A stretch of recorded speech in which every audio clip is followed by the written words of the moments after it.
Olá, meus amigos, muito boa tarde a todos vocês. Sejam muito bem-vindos nessa meditação. Hoje, neste sábado, dia votivo à Virgem Maria, na terceira semana do Advento e também quinto dia da nossa novena de preparação para o Natal. Tá chegando, né? O grande dia de celebrar com muita alegria o Natal. Então seja bem-vindo você e toda a sua família para essa meditação de hoje. Que o Espírito Santo tome conta, de nosso coração e a gente consiga compreender, mergulhando o nosso coração nesse mistério, toda a vontade do Senhor, tudo que Ele tem a nos manifestar ao nosso coração. Então rezemos, pedindo a intercessão da Virgem Maria, pedindo que o Espírito Santo potencialize nosso entendimento e nos desperte para o amor verdadeiro que essa devoção pode provocar em cada um de nós. Estamos reunidos em nome do Pai, e do Filho, e do Espírito Santo. Amém. Senhor Jesus, aqui estamos à Tua presença e vos pedimos pela Tua graça, pela Tua misericórdia, pelo Teu amor, que o nosso coração consiga compreender tudo que desejas nos ensinar por esse mistério tão belo, ensinado hoje por vós. Da vossa disposição para se dar a nós neste Natal, mas também da grandeza do coração daqueles que se dão a este amor e se entregam devotamente a essa devoção. Ave Maria, cheia de graça, o Senhor é convosco, bendita sois vós entre as mulheres, bendito é o fruto do vosso ventre, Jesus. Santa Maria, Mãe de Deus, rogai por nós, pecadores, agora e na hora de nossa morte. Amém. Permaneceremos reunidos em nome do Pai, e do Filho, e do Espírito Santo. Amém. Bom, meus irmãos, ontem a gente teve a narrativa da encarnação do Verbo Divino, narrado por São Mateus, e hoje por São Lucas, capítulo 1, versículos de 26 a 38. E aqui, de uma maneira ainda mais clara, a gente vê toda esta vontade, desígnio de Deus em separar a Virgem Maria, separar São José, anunciar-lhes tamanha dádiva, tamanho dom divino, E isso desperta em nosso coração ainda mais ternura, mais amor por Deus e também mais devoção pela Virgem Maria, por São José, pela Sagrada Família, Então, meditemos nesse mistério porque tem tudo a ver com a disposição do coração de Jesus para este Natal. Então, assim diz a leitura. No 6º mês, o anjo Gabriel foi enviado por Deus a uma cidade da Galileia chamada Nazaré, a uma virgem desposada em casamento com um homem chamado José. Ele era descendente de Davi e o nome da virgem era Maria. O anjo entrou onde ela estava e disse: Alegra-te, cheia da graça, o Senhor é contigo. Maria ficou perturbada com essas palavras e começou a pensar qual seria o significado da saudação. O anjo então disse-lhe: Não tenhais medo, Maria, porque encontraste graça diante de Deus. Eis que conceberás e dará à luz a um filho, a quem porás o nome de Jesus. Ele será grande, será chamado Filho do Altíssimo, e o Senhor Deus lhe dará o trono de seu pai Davi. Ele reinará para sempre sobre os descendentes de Jacó, e o seu reino não terá fim. Maria perguntou ao anjo: Como acontecerá isso, se eu não conheço homem algum? O anjo respondeu: O Espírito virá sobre ti, e o poder do Altíssimo te cobrirá com sua sombra. Por isso o menino que vai nascer será chamado Santo, Filho de Deus. Também Isabel, tua parenta, concebeu um filho na velhice. Este já é o 6º mês daquela que era considerada estéril, porque para Deus nada é impossível. Maria então disse: Eis aqui a serva do Senhor, faça-se em mim segundo a tua palavra, e o anjo retirou-se. Veja que evangelho belo, E aqui existem as mesmas prerrogativas do evangelho de ontem. Não sei se você percebeu, mas o anjo Gabriel trata, do mesmo assunto para corações diferentes, Lá era para São José, aqui é para a Virgem Maria, mas a cadência, a importância, a saudação é muito semelhante. Claro que aqui existe uma diferença de tom primordial, Para São José, a frase primeira do anjo foi: não temais. Ou seja, José, cabe, e é justo, já que você é justo, cabe o medo ao homem em uma só prerrogativa. Qual é o medo, meus irmãos, que é bom que o homem tenha? É não fazer a vontade de Deus, é não estar em comunhão com Ele, é perder a amizade com Deus. Então, o anjo chega dizendo a ele, não tenhais medo, ou seja, não é necessário aqui o medo. Ou seja, não é necessário nenhum tipo de advertência para você. Não é necessário nenhum tipo de correção. Não é necessário nenhum tipo de afastamento.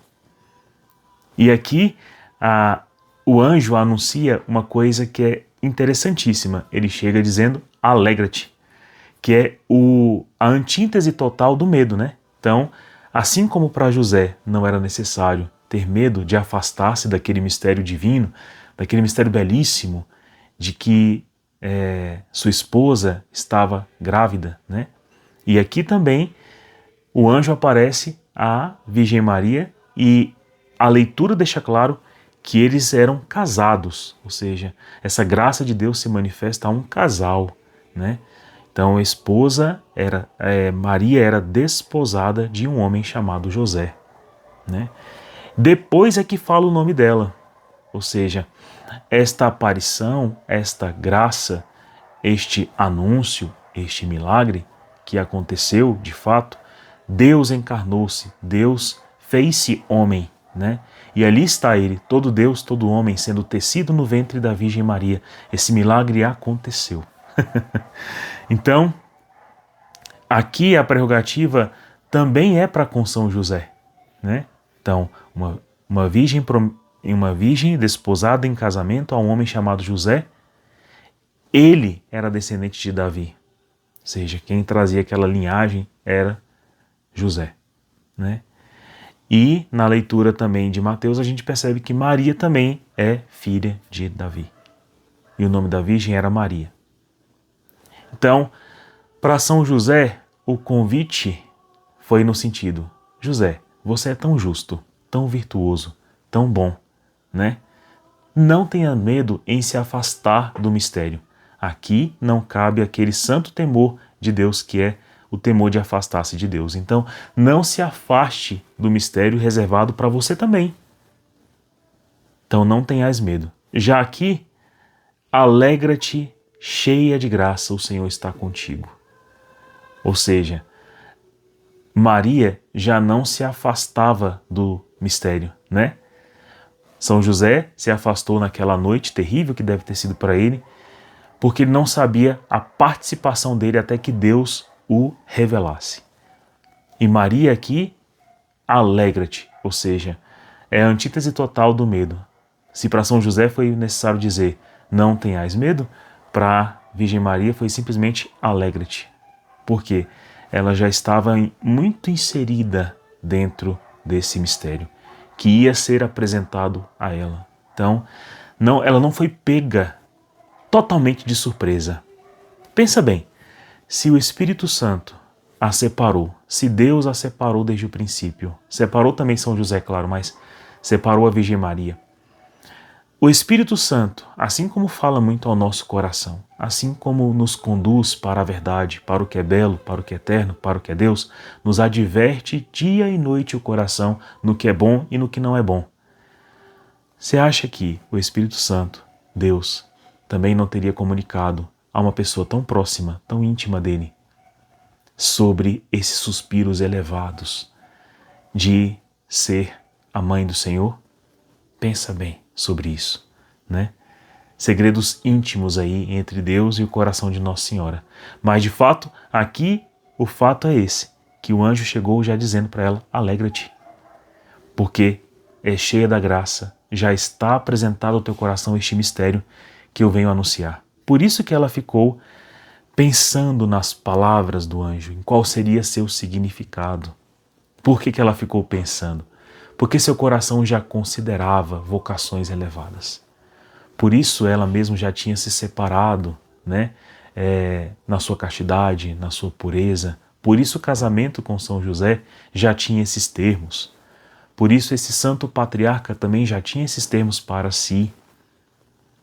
Então, ela pensou nisso. E o anjo então lhe diz, lhe anuncia. Aí sim ele fala: não tenhais medo.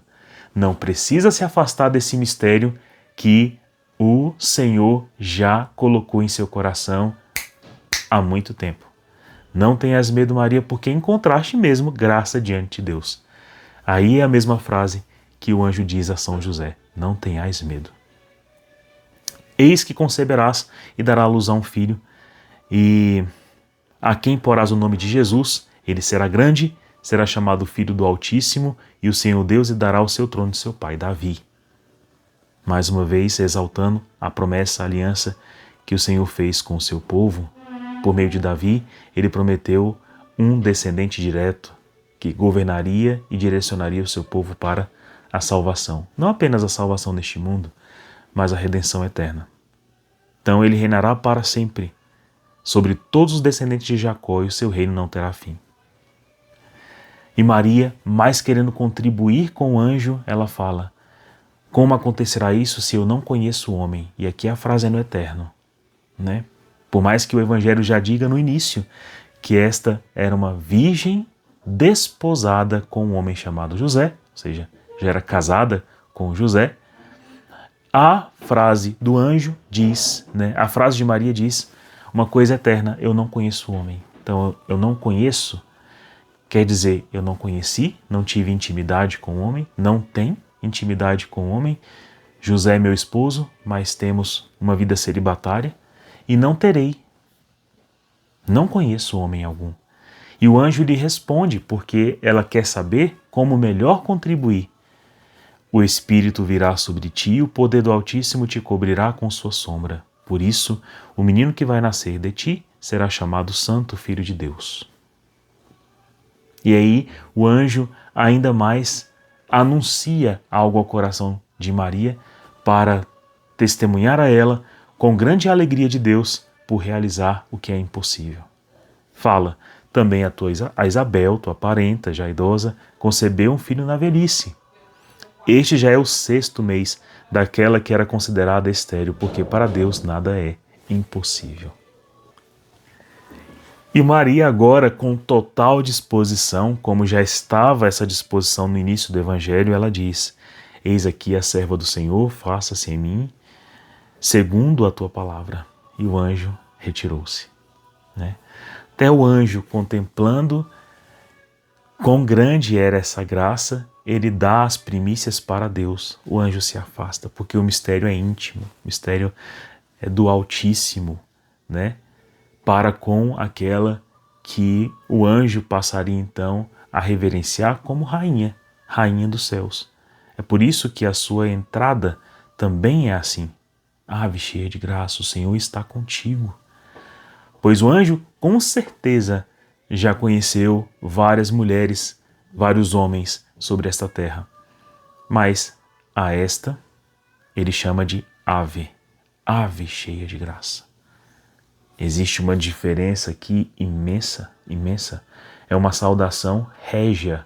Existe um profundo poço de virtude no coração desta que esse anjo contempla, a um ponto em que sua vista pode descansar, porque ele que contempla o Deus o tempo inteiro, nos louvores mais excelsos, puros e elevados, de repente vem à terra e consegue enxergar o que seria o trono deste Deus que ele contempla e sustenta na eternidade.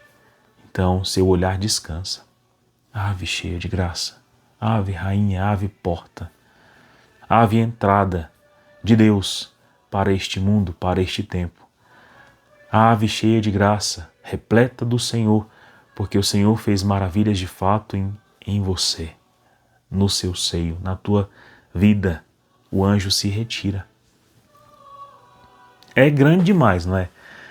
Esse mistério que nos faz perceber que Deus, sem perder onipotência, sem perder onisciência, sem perder, onipresença, sem perder nada, sendo Deus eterno, ele se vê livre no coração de uma virgem chamada Maria e cresce, robustece e tem aquela humildade de estar vulnerável, de amamentar, de crescer, de ser cuidado, de ser amado, de ter suas fraldas trocadas, né?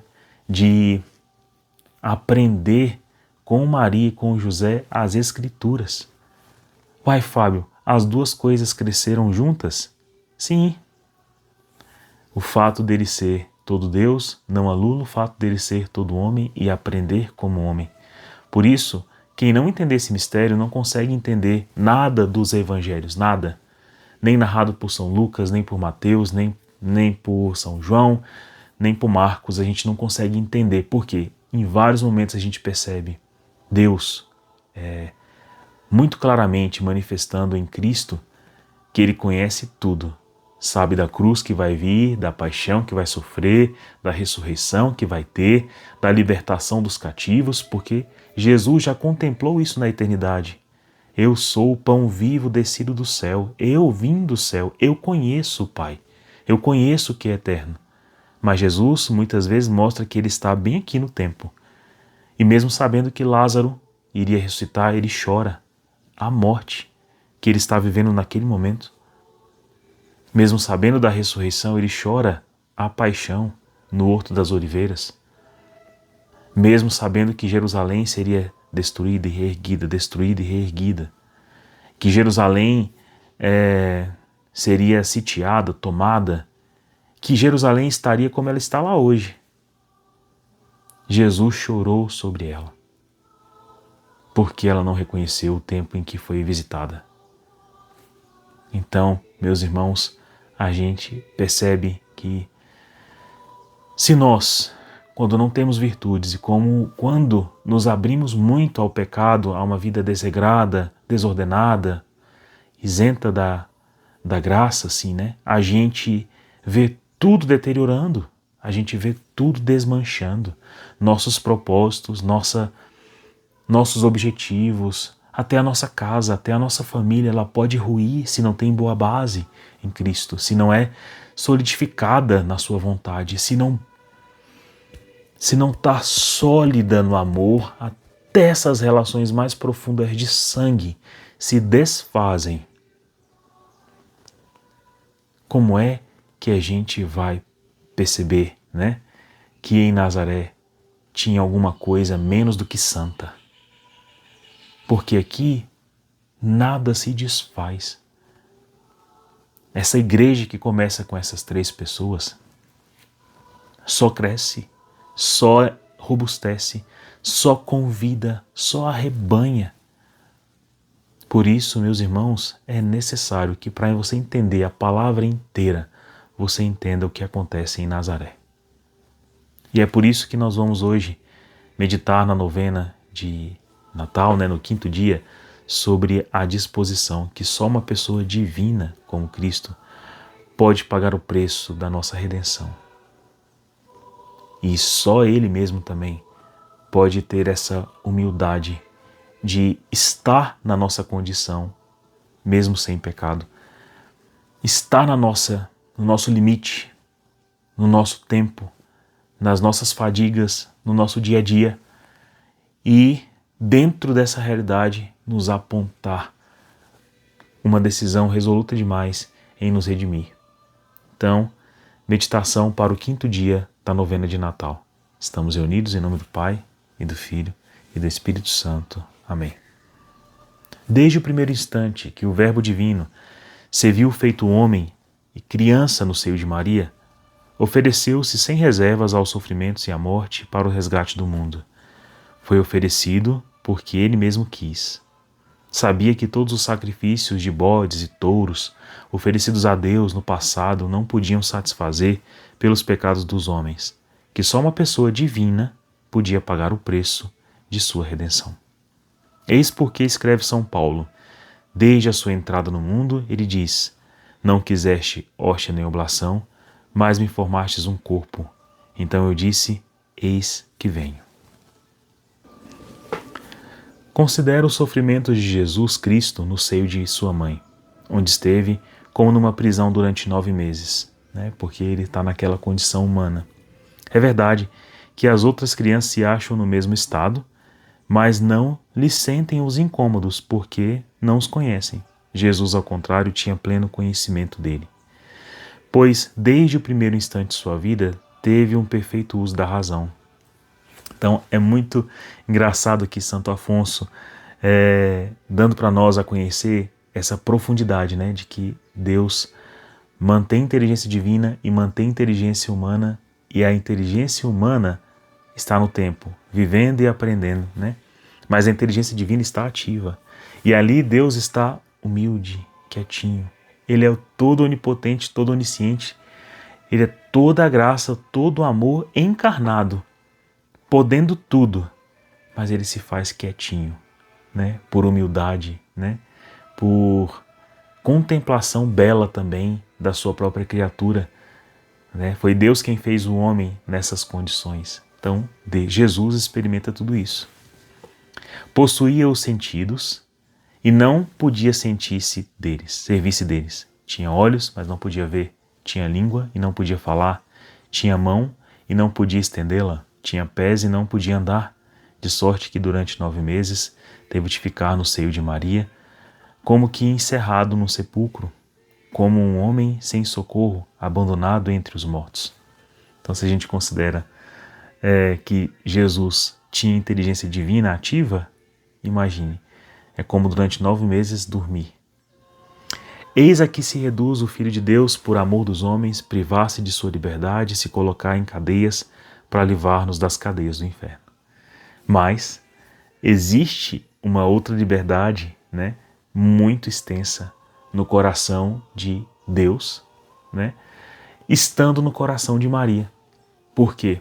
Estando Jesus no seio de Maria, espiritualmente, a alma desta adora, contempla, reza, pede, comunica-se.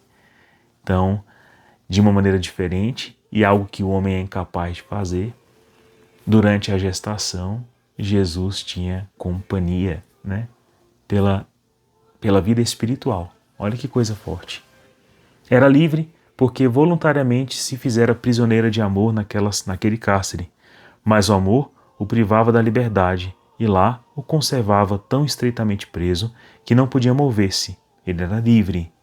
Porém, entre os mortos, ó paciente Salvador, exclama Santo Ambrósio, ao considerar os sofrimentos de Jesus enquanto estava em gestação. O seio de Maria foi para o nosso Redentor uma prisão voluntária, porque era uma prisão de amor. Não foi, todavia, uma prisão injusta. Jesus era inocente, mas se ofertara para pagar as nossas dívidas e expiar as nossas iniquidades. Então, o fato de Jesus se preservar ao modo de uma criança, ao modo de quem crescia no ventre de sua mãe, foi ser como uma criança que crescia no ventre de sua mãe. E isso já é redentor. Todos os sofrimentos de Jesus são redentores. Mas, lembremos sempre, a sua alma tinha um grande deleite, porque espiritualmente ele estava livre também, no seio daquela que é livre pelo Espírito Santo. E nós poderíamos, sem injustiça, não corresponder com gratidão e amor à bondade daquele que, sem estar a isso obrigado, mas por puro afeto para conosco, se fez nossa calção e nosso libertador, que se ofereceu para pagar nossas dívidas e de fato as pagou com sua vida divina e se carregou de penas devidas aos nossos crimes. Não te esqueçais, diz o autor sagrado, do benefício que te fez e que ficou como teu fiador, porque ele expôs a sua vida por ti.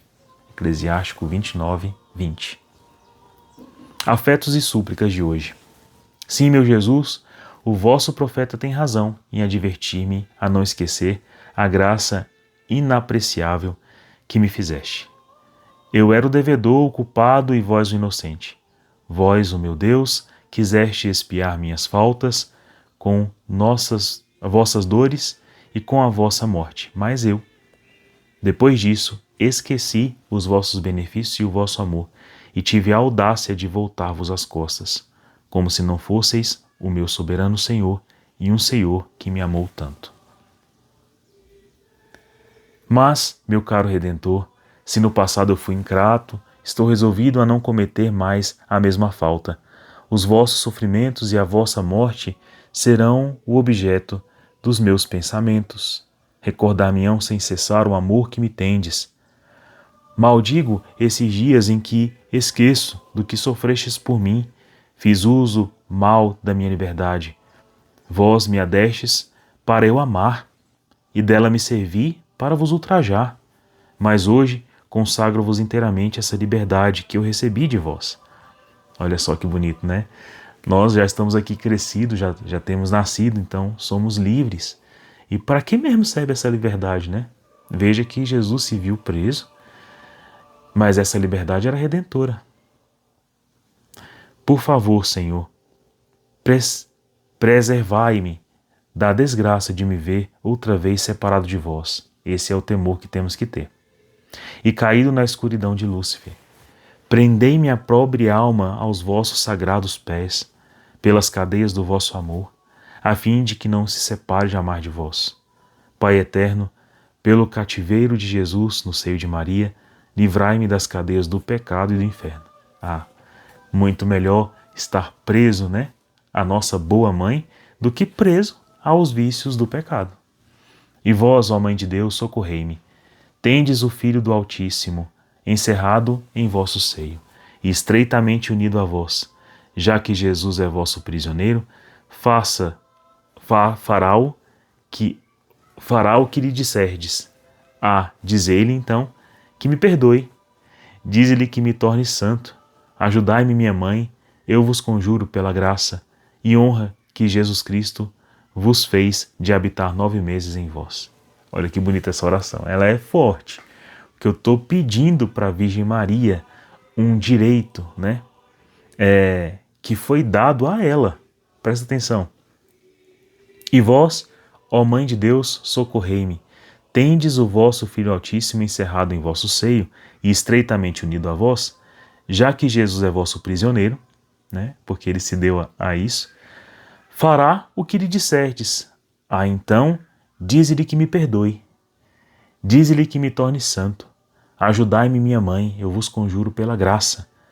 A honra que Jesus vos fez de habitar 9 meses em vós.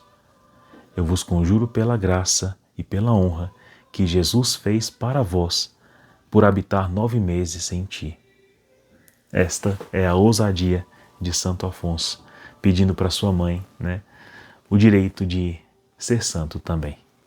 Deus abençoe você, tenha um santo dia e até amanhã. Tchau.